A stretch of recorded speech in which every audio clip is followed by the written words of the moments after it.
খুব অল্প সময়ে নিউজিল্যান্ডের প্রধানমন্ত্রী ছিলেন জেসিন্ডা আর্ডার্ন।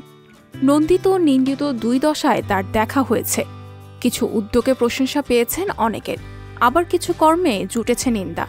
ক্ষমতা ও নেতৃত্বের মতো বিষয়ে ভালো ধারণা সৃষ্টি হয়েছে তার ভেতরে। তাই সম্প্রতি তিনি ঘোষণা দিয়েছেন যে নেতৃত্ব নিয়ে একটি বই লিখবেন।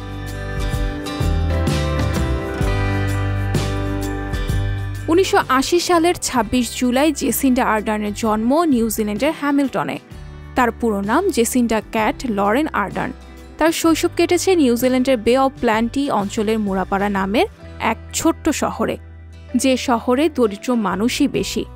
একবার জেসিন্ডা জানিয়েছিলেন, শৈশবে দেখা দরিদ্র মানুষের ভাগ্য বদলে দেওয়ার জন্য তিনি রাজনীতিতে যুক্ত হন।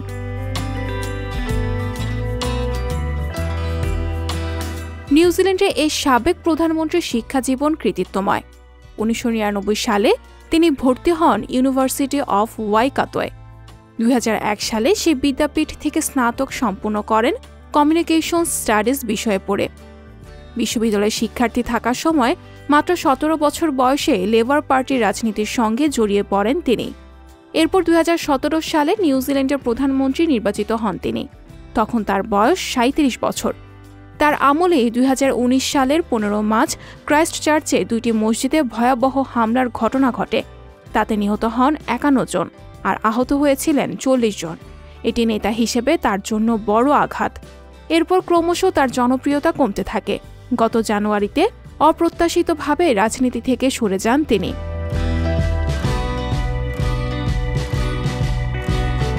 জেসিন্ডার নতুন বই নিয়ে পাওয়া তথ্যে জানা যায়, তার ক্ষমতাসীন আমলে যা কিছু ঘটেছে তা নিয়ে খুব বেশি কিছু লিখবেন না তিনি, বরং আজকের তরুণরা কিভাবে আগামীর নেতা হয়ে উঠবেন সে বিষয়ে তিনি বইয়ে আলোকপাত করবেন।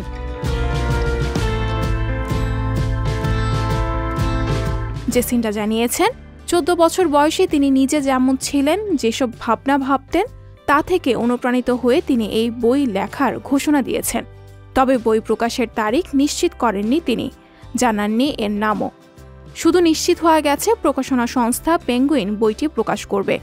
অস্ট্রেলিয়া, যুক্তরাজ্য, যুক্তরাষ্ট্র ও নিউজিল্যান্ডে একযোগে প্রকাশিত হবে জেসিন্ডার এই বই।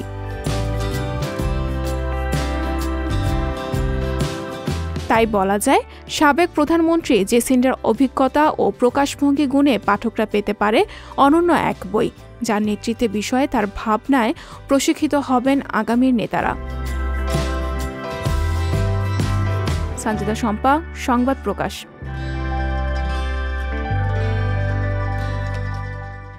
সংবাদ, ফিচার ও অনুষ্ঠানের জন্য ভিজিট করুন সংবাদ প্রকাশের ওয়েবসাইট এবং যুক্ত থাকুন ফেসবুক পেজ ও ইউটিউব চ্যানেলের সঙ্গে।